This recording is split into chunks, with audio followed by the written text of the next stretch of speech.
આજે આપણે ગુવાનું એકદમ સરસ અને અલગ રીતે શાક બનાવીને તૈયાર કરીશું. તો વિડીયો ખાસ જોજો અને મારી ચેનલ ઉપર નવા હો તો ચેનલને સબસ્ક્રાઈબ કરી દેજો અને ફેસબુક પરથી જોઈ રહ્યા હોય તો ફેસબુક પેજને ફોલો કરી દેજો, જેથી રોજ નવા વિડીયોનો નોટિફિકેશન તમને મળતા રહેશે.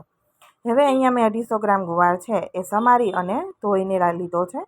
ત્યાર પછી આપણે ગેસ ઉપર કુકર મૂકી 1 ચમચી તેલ નાખી, તેલ ગરમ થાય એટલે ચપટી હિંગ અને ગુવાર આપણે એની અંદર નાખી દઈશું અને ગુવાર નાખી અને 2 મિનિટ જેવું તેલ સાથે આપણે સાતળીશું અને ગેસની ફ્લેમ મીડિયમ રાખીશું. તો એકદમ સરસ રીતે જ ગુવાનું શાક બનીને તૈયાર થશે. બિલકુલ અલગ મેથડથી જ આપણે બનાવીશું. અને ગુવારને તમે કુકરમાં ઘણા લોકોનો બાફેલો નથી ભાવતો તો તમે તપેલામાં પણ આ રીતે બનાવી શકો છો.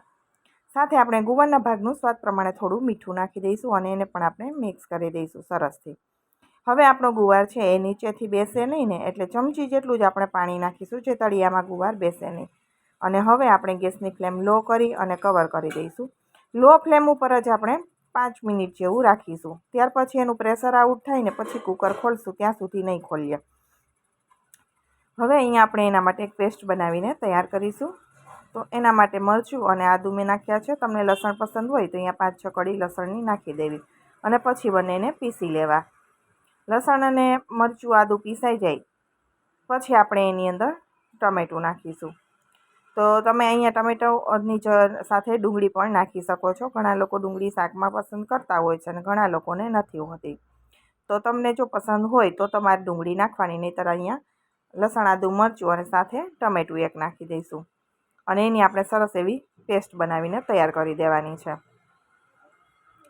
તો ગુવારના શાકને તપેલામાં કરવું હોય તો પણ તપેલામાં મેં અત્યારે જેમ વઘાર કરીને મૂક્યો છે જ રીતે વઘાર કરી થોડું પાણી નાખી ઉપર થાળી ઢાંકી અને કૂક થવા દેવાનો. અને અહીંયા પ્યુરી હવે આપણી તૈયાર થઈ ગઈ છે ટમેટાની. તો હવે આપણે શાકનો વઘાર કરી દઈશું અને કુકરને મારે 5 મિનિટ થઈ ગયા પછી મેં સાઈડમાં રાખી દીધું છે. પ્રેશર નીકળે પછી ખોલશું. પેનની અંદર તેલ નાખી 2 મોટી ચમચી સાથે જીરું અને અજમો. ગુવાનું શાક થોડું વાયડું જણાય પચાવવા માટે, એટલે આપણે અજમો ચમચી નાખવાનો. સાથે હિંગ નાખી અને ટમેટાની પ્યુરી નાખી દઈશું. તો જીરું, અજમો અને હિંગ વઘાર કર્યો છે. અત્યારે આપણે ટમેટાની અંદર જ આદું મરચું નાખેલા છે. હવે ગેસની ફ્લેમ અત્યારે મીડિયમ છે. ટમેટાને આપણે પહેલાં સાતળી દઈશું તેલની સાથે જ. ત્યાર પછી આપણે એની અંદર મસાલા કરીશું. મસાલામાં આપણે હળદર, લાલ મરચું પાવડર, તીખાશ જોઈએ એ પ્રમાણે મરચાંનો ઉપયોગ કરવાનો. લીલું મરચું મેં સાવ મોડું લીધું છે અને મરચું અહીંયા લીધું છે તીખું એ 1/2 ચમચી. સાથે આપણે કલર માટે કાશ્મીરી મરચું નાખી દઈશું અને સ્વાદ પ્રમાણે ગ્રેવીના ભાગનું મીઠું ગુવારના ભાગનું આપણે નાખી દીધું છે. ધાણા જીરું નાખીશું ચમચી ભરીને. ધાણા જીરું થોડું વધારે નાખીશું અને સાથે આપણે ગવાર છે એ તમે ખાવ તો થોડો તમે કડસો લાગે ટેસ્ટમાં, એટલે થોડો એવો ગોળ નાખીશું, જે નાની એવી ગાંગડી, જેનાથી ગવાર આપણને ટેસ્ટમાં કડસો નહીં લાગે, ટેસ્ટ સારો આવશે અને ગળ્યું શાક નહીં લાગે. એટલે થોડો એવો, જો તમે ગોળ નથી નાખતા તો ચપટી ખાંડ નાખી દેવાની. મિક્સ કરી કવર કરી ગેસની ફ્લેમ લો કરી દઈશું. ત્યાં સુધીમાં આપણે પ્રેશર આઉટ થઈ ગયું છે કુકરમાં. તો હવે ગુવારને ચેક કરી લઈશું. જો અત્યારે તમને ગુવાર વધારે પડતો કડક જણાય તો શાકમાં એ પ્રમાણે થોડો વધારે પકાવવાનો, ચડવા દેવાનો. અહીંયા સરસ શીંગો બફાઈ ગઈ છે, નીચે બેસતી પણ નથી, સરસ છે. હવે આપણે અહીંયા તેલ છે ને એ છૂટું પડી ગયું છે, એટલે આપણી જે ટમેટાની પ્યુરી છે એકદમ સરસ એવી કૂક થઈ ગઈ છે. તો આપણે એની અંદર હવે બાફેલો ગુવાર નાખી દેવાનો. પાણી સાથે જ, પાણી નહીં હોય, તળિયામાં આપણે 1 જ ચમચી નાખેલું હતું એટલે જે હોય રસો એ લઈ લેવાનો.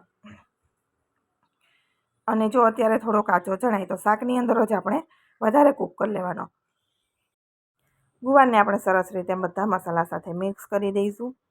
મિક્સ કરી અને કવર કરી 3 થી 4 મિનિટ માટે આપણે એને રાખીશું, જેથી ગુવાર સાથે બધા મસાલા સરસ એવા ચડી જાય. તો અહીંયા તેલ છૂટું થઈ ગયું છે. જો તમારે સૂકું શાક ખાવું છે તો અત્યારે આ શાક થઈ ગયું છે તમારા માટે રેડી. અત્યારે તમે આ શાકને ખાઈ શકો છો. પણ થોડી ગ્રેવીવાળું શાક જોતું છે તો આપણે એની અંદર નાખીશું પાણી. એટલે જે ગુવાર હતું પાણી એની અંદર જ અડધા કપ જેટલું પાણી નાખી દીધું અને એ નાખી અને મિક્સ કરી દીધું. ગેસની ફ્લેમ હવે આપણે લો કરી દેવાની છે. સાથે 2 ચમચી જેટલો ચવાણું કે ગાંઠિયા કોઈ પણનો ભૂકો અહીંયા નાખી શકાય. મેં ગાંઠિયાનો ભૂકો લીધો છે. હવે આપણે ફરી કવર કરી 3 મિનિટ માટે જ રહેવા દઈશું, વધારે નહીં, જેથી તેલ છૂટું પડી જાય અને ભૂકો સરસ મસાલા સાથે ચડી જાય. તો અહીંયા આપણું શાક છે ને હવે રેડી થઈ ગયું છે. હવે આપણે એની અંદર ચપટી એવો ગરમ મસાલો નાખવાનો અને લીલા ધાણા નાખી તમે મિક્સ કરી દેવાનો. તો તમે શાક જોઈને જ તમને ખાવાનું મન થઈ જશે ને એટલું સરસ આપણું આ શાક બનીને ગુવાનું તૈયાર થઈ ગયું છે. હવે આપણે મસાલો અને ધાણા નાખી મિક્સ કરી દઈશું. મસાલો નાખ્યા પછી થોડી વાર જ આપણે ગેસ ચાલુ રાખીશું, જેથી મસાલાની સુગંધ પણ શાકમાં સરસ એવી પડી જાય. વધારે પડતો આપણે હવે રસો બાળવાની જરૂર નથી, કેમ કે હજી ઠંડુ થતાં બિલકુલ રસો તમને શાકમાં લાગશે જ નહીં. તો એકદમ સરસ અને ટેસ્ટી એવું ગુવાનું શાક તૈયાર છે. તમને ગુવાના શાકની રેસીપી કેવી લાગી છે એ કોમેન્ટ બોક્સમાં જરૂરથી જણાવજો. વિડીયો પસંદ આવ્યો હોય તો વિડીયોને લાઇક અને વધુમાં વધુ લોકો સાથે શેર કરજો. તો ગુવાનું શાક આપણે ઘણીવાર બનાવતા હોઈએ છીએ, પણ એકવાર આ રીતે તમે ચોક્કસથી ટ્રાય કરજો. અને આની પહેલાં પણ મેં અલગ અલગ મેથડના ગુવાના શાક શેર કરેલા છે, તો ત્યાંથી પણ તમે જોઈ શકો છો. ખૂબ જ સરસ અને એકદમ અલગ રીતે જ બનાવીને શેર કરેલા છે. તો તૈયાર થઈ ગયું છે આપણું સરસ મજાનું ગુવાનું શાક. ફરી મળીશું નવા વિડીયો સાથે. આવજો, બાય બાય, ટેક કેર.